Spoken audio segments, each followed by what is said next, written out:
आज जो प्रसंग में वाक्य शुणा से प्रसंगटी है स्वर्ग धर्म नहीं। प्रसंगटी है जे स्वर्ग धर्म नहीं, से कौन सी धर्म नहीं। से पृथ्वी गुड़े धर्म अच्छी, आम भारत तो गुड़े धर्म अच्छी। पूरा पृथ्वी देखिए अनेक धर्म रही से कहते आम धर्म, से कौच आम धर्म, किए कौच आम धर्म। आम धर्म लोक ये रे, से धर्म लोक से रे, ये धर्म चलो ना। आम धर्म को नहीं बहुत राजनीति करुचु। एबे धर्मगुरु माने मध्य राजनीति में पशिगले। राजनीति करने लोक धर्म, कारण राजनीति जदि चलो धर्म दर चलो। किछि करि पारो ना, धर्म को उठे दियो। प्रिय भाई भौणी माने जुग जुग धरी लोक माने कहउचंती मो धर्म तुम धर्म, आम धर्म बड़ धर्म, तुम धर्म धर्म नहीं। एटा नीच धर्म, एटा सनातन धर्म, एटा बड़ धर्म, ए धर्म किछि वैल्यू नहीं। किंतु आपण देखिबे स्वर्ग रे किछि धर्म नहीं। माने कौन से धर्मर लोक स्वर्ग को जाई परिबे नहीं। एटा कहबार अर्थ सेटा। आपण जो धर्म रे अछंती से धर्म स्वर्ग को नहीं परिबो नहीं। एपर कि ख्रिस्टियन धर्म मध्य काको स्वर्ग को नहीं परिबो नहीं। आज मुझे कहवाई चाहे केवल जीशु आपन को उद्धार करि पारंती, पाप क्षमा दे पारंती, स्वर्ग को नहीं पारंती। आ जीशु कौन सी धर्मर नुहंती, कारण प्रभु जीशु ख्रीष्ट धर्म प्रतिष्ठा करने आसी ना। से स्वर्ग आसी थिले पतित मानव को, पापी मानव को उद्धार करने, हजी लोक मान को खोजापी, मुक्तिर मूल्य स्वरूप अपना प्राण देवाई, अनंत जीवन देवाई आसी थिले। से कौन सी धर्मर नुहंती, जीशु कौन सी धर्मर प्रवर्तक नुहंती। प्रिय भाई भौणी माने आपन जदि कौन सी धर्म को नहीं गर्व कर मन रखि था। आज लोक मैंने कहते हैं धर्म परिवर्तन कर, धर्म भ्रष्ट कराउछंती। लोक मैंने धर्म कहले उत्तेजित हो जाउछंती। किंतु बाइबल जो मुझे पढ़िली कथाटा मत आचंबित लगिला जे स्वर्ग रे कौन सी धर्म नहीं। माने कौन सी धर्मर लोक स्वर्ग को जाई परिबेनी। स्वर्ग को जीवाई कौन दरकार ता मुझे कहवाई चाहे। मस्त खोलतु दयाकोरी प्रकाशित वाक्य तार 7 पर्व 9 आउ 10 पद। दयाकोरी भल कर शुणिबे। प्रकाशित वाक्य 7 पर्व तार 9 आउ 10। यहाँ पर मु दृष्टिपात कली आ देख सर्वजातीय, सर्वगोष्ठीय, सर्ववंशीय, सर्वभाषावादी अगण्य एक महाजनता शुक्ल वस्त्र परिहित होई और खजुरी बाहुंगा हस्तरे धरी सिंहासन और मेष शावक सम्मुख में दंडायमान होती। से माने उच्च स्वर रे कहूअछंती परित्राण सिंहासन प्रविष्ट आम मान ईश्वरक और मेष शावकंकर कार्य। परित्राण कहार कार्य? परित्राण सिंहासन प्रविष्ट आम मान ईश्वरकर और मेष शावकंकर कार्य। ये आम भल कर देखा आश्चर्य लगे।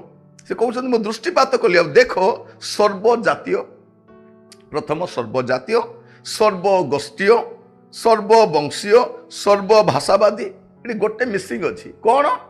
सर्वधर्मीय।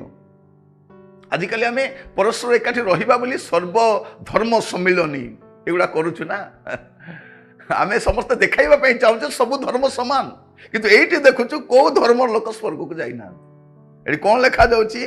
मु दृष्टिपात करली सर्वजाति, सबु जातिर लोक जिबे, सबु गोष्ठीर लोक जिबे, सबु वंशर लोक जिबे, सबु भाषावादी लोक जिबे, किंतु सबु धर्म लोक जिबे नहीं। स्वर्ग को किए जीव? जो माने मेष शावकंकर रक्त रे परिष्कृत होइछंती, शुक्लवर्ण होइछंती, परित्राण पाइछंती। एटा शास्त्र को, एटा शास्त्र को। प्रिय भाई भौणी माने मुझे पढ़िली आचंबित हेली। से मोर जीवन में केबे भी मो धर्म प्रचार करी ना, कारण को धर्म स्वर्ग को नहीं पारे ना। केवल प्रभु जीशु ख्रीष्ट आम देशर लोक मान को बोका बनई कौन बोली कि जे जीशु विदेशी भगवान, ख्रिस्टियन मान भगवान ग्रहण करिबो नहीं। बाइबल तो जमा पढ़िबो नहीं।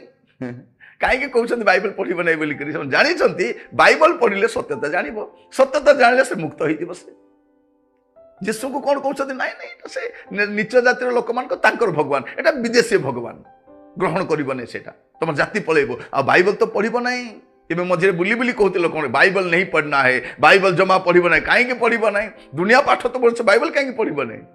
डरी से माने बाइबल पढ़ले सत्यता जानिबो जे को धर्म स्वर्ग को नब नहीं। उद्धार पाइबा पई, मुक्ति पाइबा पई जीशु केवल दरकार। এইটা সে জাଣିদেব সে ଯୀଶୁଙ୍କୁ ଗ୍ରହଣ କରିବ। ପ୍ରିୟ ଭାଇ ଭଉଣୀ ମାନେ ଆପଣ ଜାଣନ୍ତି ସମୁଦାୟ ବିଶ୍ୱରେ ଯେଉଁମାନେ ପରିବର୍ତ୍ତିତ ହୋଇ ଆସିଛନ୍ତି ସେମାନେ କୌଣସି ପ୍ରଚାର ଦ୍ୱାରା ପରିବର୍ତ୍ତିତ ହେଉନାହାନ୍ତି, ବାଇବଲ ପଢ଼ିକି ପରିବର୍ତ୍ତିତ ହେଉଛନ୍ତି। କାରଣ ବାଇବଲ ଈଶ୍ୱରଙ୍କର ବାକ୍ୟ ଅଟେ। ବାଇବଲ ସତ୍ୟତା ପ୍ରକାଶ କରେ। ଆମ ଦେଶର ଲୋକ ବାଇବଲ ପଢ଼ନ୍ତି ନାହିଁ, ସେଥିପାଇଁ ନାନା ପ୍ରକାର କୁପ୍ରଥା ଭ୍ରାନ୍ତ ଶିକ୍ଷା ଶିକାର ହୁଅନ୍ତି, ପରେ କାନ୍ଦନ୍ତି, କାନ୍ଦିଲା ପରେ ଆଉ ଗୋଟେ ବାବା ପାଖକୁ ପଳାନ୍ତି ସେମାନେ। ମୁଁ କହିବା ପାଇଁ ଚାହେଁ ସ୍ୱର୍ଗରେ କୌଣସି ଧର୍ମ ନାହିଁ। ଯଦି ସ୍ୱର୍ଗକୁ ଯିବାର ଅଛି, ଉଦ୍ଧାର ପାଇବାର ଅଛି, ମୁକ୍ତି ପାଇବାର ଅଛି, ଯୀଶୁଙ୍କ ରକ୍ତରେ ପରିଷ୍କୃତ ହେବାର ଅଛି। କାରଣ ଶାସ୍ତ୍ର କୁହେ ରକ୍ତପାତ ବିନା ପାପ ମୋଚନ ହୁଏ ନାହିଁ। ରକ୍ତପାତ, ଆଉ ସେଇ ରକ୍ତ କାହାର ହେବାର ଅଛି? ପଶୁ ରକ୍ତ ନୁହେଁ, ମେଷ କି ଛାଗର ରକ୍ତ ନୁହେଁ, ତା ନିଷ୍କଳଙ୍କ ନିଖୁନ୍ତ ମେଷ ଶାବକ ପ୍ରଭୁ ଯୀଶୁଖ୍ରୀଷ୍ଟଙ୍କ ରକ୍ତ ହେବା ଦରକାର। ତେଣୁ ପ୍ରଭୁ ଯୀଶୁଖ୍ରୀଷ୍ଟ ଜଗତକୁ ଆସିଲେ, କ୍ରୁଶରେ ବଳିକୃତ ହେଲେ। ସେ କୌଣସି ଧର୍ମ ପ୍ରତିଷ୍ଠା କରିବାକୁ ଆସିନାହାନ୍ତି, ମାନବ ସମାଜକୁ ଉଦ୍ଧାର କରିବା ପାଇଁ, ପାପ କ୍ଷମା ଦେବା ପାଇଁ, ସ୍ୱର୍ଗକୁ ନେବା ପାଇଁ ଆସିଥିଲେ। ପ୍ରିୟ ବନ୍ଧୁ, ଯଦି ଆପଣ ସ୍ୱର୍ଗକୁ ଯିବା ପାଇଁ ଚାହାନ୍ତି, ଆପଣ ଯୀଶୁଙ୍କ ଉପରେ ବିଶ୍ୱାସ କରନ୍ତୁ। କାରଣ ଦେଖୁଛୁ ଆମେ କୌଣସି ଧର୍ମର ଲୋକ ନାହିଁ। ଖ୍ରୀଷ୍ଟିଆନ ଧର୍ମ ବୋଲି କ'ଣ ପାଇଁ କୁହନ୍ତି? ଯେଉଁମାନେ ଯୀଶୁଙ୍କୁ ବିଶ୍ୱାସ କରନ୍ତି, ପ୍ରଭୁରେ ଆସନ୍ତି, ମଣ୍ଡଳୀକୁ ଯାଆନ୍ତି, ଆରାଧନା କରନ୍ତି, ସେମାନଙ୍କୁ ନାଁ ଦିଆଯାଏ ଖ୍ରୀଷ୍ଟିଆନ ଧର୍ମ ବୋଲି। ପ୍ରଭୁ ଯୀଶୁ କହିନାହାନ୍ତି ତୁମେ ସମୁଦାୟ ପୃଥିବୀକୁ ଯାଅ ଧର୍ମ ପ୍ରଚାର କର, ତାହା ସେ କହିନାହାନ୍ତି। ମନ ପରିବର୍ତ୍ତନ କଥା ପ୍ରଚାର କର। ପ୍ରିୟ ଭାଇ ଭଉଣୀ ମାନେ, ବାଇବଲ ସାରା ଆପଣ ଦେଖିବେ କୋଉଠି ବି ଧର୍ମ ପରିବର୍ତ୍ତନ କଥା ଲେଖାଇ ନାହିଁ, ମନ ପରିବର୍ତ୍ତନ କଥା ଲେଖାଇ। ମନ ପରିବର୍ତ୍ତନ କରନ୍ତୁ, ପାପରୁ ଫେରି ଆସନ୍ତୁ, ମନ୍ଦତାରୁ ଫେରି ଆସନ୍ତୁ, ଆଉ ଯୀଶୁଙ୍କ ରକ୍ତରେ ପରିଷ୍କୃତ ହୁଅନ୍ତୁ। କାରଣ ଲେଖାଯାଉଛି ପରିତ୍ରାଣ ସିଂହାସନ ପ୍ରବିଷ୍ଟ ଆମ୍ଭମାନଙ୍କ ଈଶ୍ୱରଙ୍କର ଓ ମେଷ ଶାବକଙ୍କର କାର୍ଯ୍ୟ।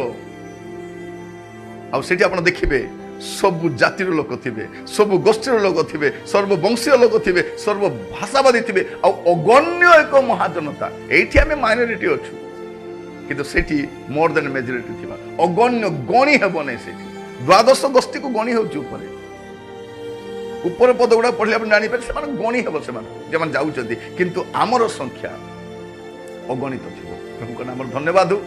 ପ୍ରଭୁ ଆମମାନଙ୍କୁ ଶିକ୍ଷା ଦେଇଥିବାରୁ ଯଦି ଉଦ୍ଧାର ପାଇବା ପାଇଁ ଚାହୁଁଛନ୍ତି, ମୁକ୍ତି ପାଇବା ପାଇଁ ଚାହୁଁଛନ୍ତି, ଯୀଶୁଙ୍କ ନିକଟକୁ ଆସନ୍ତୁ, ତାଙ୍କ ରକ୍ତରେ ପରିଷ୍କୃତ ହୁଅନ୍ତୁ। ପ୍ରଭୁ ଆପଣମାନଙ୍କୁ ଆଶୀର୍ବାଦ କରିବେ। ପ୍ରାର୍ଥନା କରିବା।